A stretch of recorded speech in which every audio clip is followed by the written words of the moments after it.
I'm thinking of one poem in particular, which is called Requiem. And it's about her standing in line, and she's trying to get a letter to her lover who's in one of Stalin's prisons. And, people are standing like clutching their tiny parcels of bread. And a woman recognizes her and says to her, "Can you write about this?" And she says, "I can."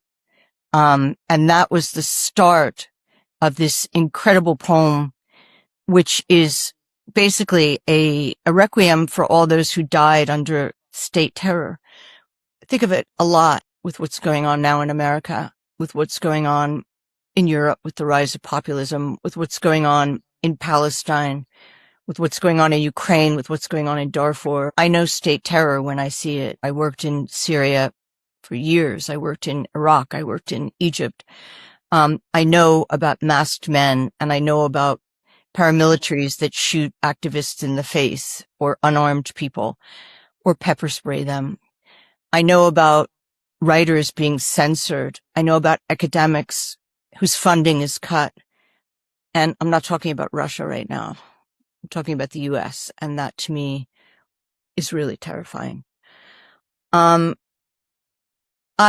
also think a lot of a German theologian called Dietrich Bonhoeffer, who, again, was someone who just had deep empathy and courage and moral courage in dark times.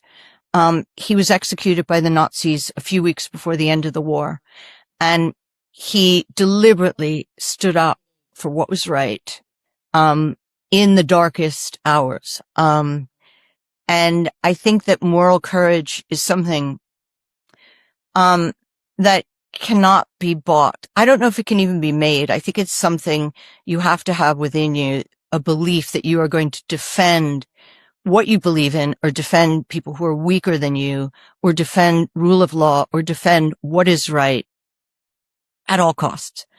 And he was someone that worked from inside the machine of tyranny, as did Akhmatova. More than anything, the voices I hear in my head are the voices of the people whose testimony I've taken. It's their voices, because they've trusted me with their story. And in a sense, I'm stealing their story with their permission.